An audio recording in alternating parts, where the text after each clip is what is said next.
Welcome to my channel.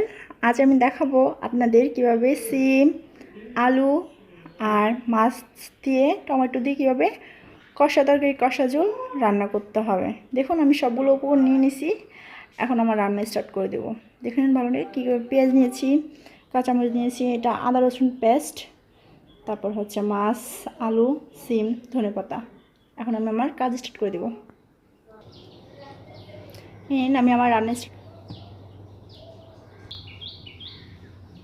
প্রথমে তেল নিয়ে নেব।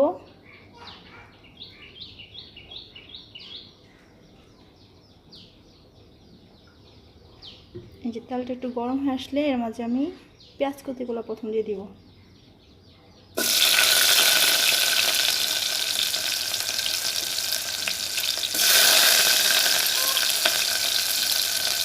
পেঁয়াজগুলো একটু ভাজা হয়ে আসছে। দেখুন পেঁয়াজগুলো হালকা ভাজা হয়ে আসছে। এখন আমি এর মাঝে আদা রসুনের পেস্টটা দিয়ে দিব।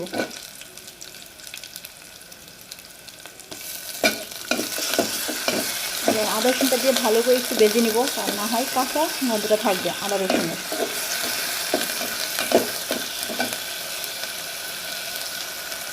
দেখুন আদা রসুনটা ভাজা হয়ে আসছে। এখন আমি এর মাঝে একটু পরিমাণ পানি দিয়ে দিব।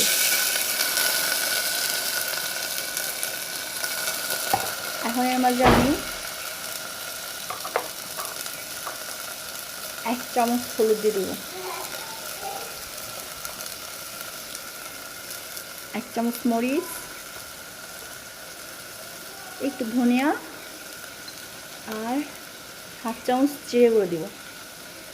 দিয়ে মশলাগুলো কষিয়ে নেব ততক্ষণ পর্যন্ত কষাবো যতক্ষণ না পর্যন্ত উপরে তেল বেশি না উঠবে। দেখুন উপরে তেল বেশি উঠছে। এখন আমি এর মাঝে মাছগুলো দিব। মাছগুলা কষিয়ে তারপর উঠে নেব। মাছগুলো মানে কষানোর কারণেই মানে মাছের থেকে একটা কাঁচা আষ্টে গন্ধ চলে যাবে। দেখুন আমি মাছগুলো কষাই ফেলছি একটু, মাছ থেকে হয়তো কাঁচা স্মেলটা চলে গেছে। এখন আমি এটা উঠে ফেলবো। মাছগুলো উঠে ফেলছি। এখন বাকি মশলার মধ্যে আমি আলুটা দিয়ে দিব। আলুটাকে ভালো করে কষিয়ে নেব। কষিয়ে মানে প্রায় 40% 50% সিদ্ধ হয়ে আসলে এর মাঝে একটু পানি দিয়ে দিই, আবার ঢাকনা দিয়ে দিব একটু। আলুগুলো কষানো হয়ে গেলে হালকা সিদ্ধ আসলে এখন আমি মাঝে সিম দিয়ে দিব। সিম অবশ্যই কেটে পানিতে প্রায় আধা ঘন্টা ভিজিয়ে রাখবেন, তাহলে সিমের মধ্যে যদি কোনো পোকা থেকে থাকে, আমরা তো কাটার সময় অবশ্যই পরিষ্কার করে কাটবো, তারপরে যদি কোনো পোকা থেকে থাকে তাহলে পানির মধ্যে বেশি উঠবে। এবার সিম আলু সহকারে আর কতক্ষণ কষিয়ে নিব। আমার আলু সিম কষানো হয়ে গেছে। এখন আমি এর মাঝে টমেটো কুচি দিয়ে দিব, তারপর মরিচগুলো দিয়ে দিব, কাঁচামরিচ, যেহেতু ঝোল করবো একটু মরিচ বেশি দিব। এবার রান্না করে 100% খেতে খুব মজা পাবেন। আর মাছগুলো দিয়ে দেবো, কষার যে মাছগুলো, আর পানি অ্যাড করে নেব। যেহেতু ঝোল বলছি একটু পানি বেশি দিব।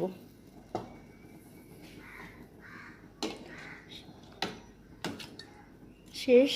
এখন মাছ যা সব কিছু সিদ্ধ হওয়ার পালা। সিদ্ধ হয়ে আসলে শুধু ধনেপাতা দিয়ে দিব, তারপরে আমার রান্না শেষ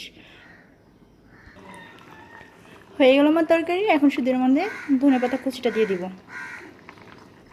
সবসময় খেয়াল রাখবেন ধনেপাতা দেওয়ার পরে বেশিক্ষণ চাউলা দরকার নেই, জাস্ট 1 মিনিট চুলাটা অন রেখে অফ করে দেবেন। শেষ। কেমন হলো আমার ভিডিওটি অবশ্যই সাবস্ক্রাইব করবেন চ্যানেলটি। ভালো লাগলে শেয়ার করবেন, লাইক করবেন।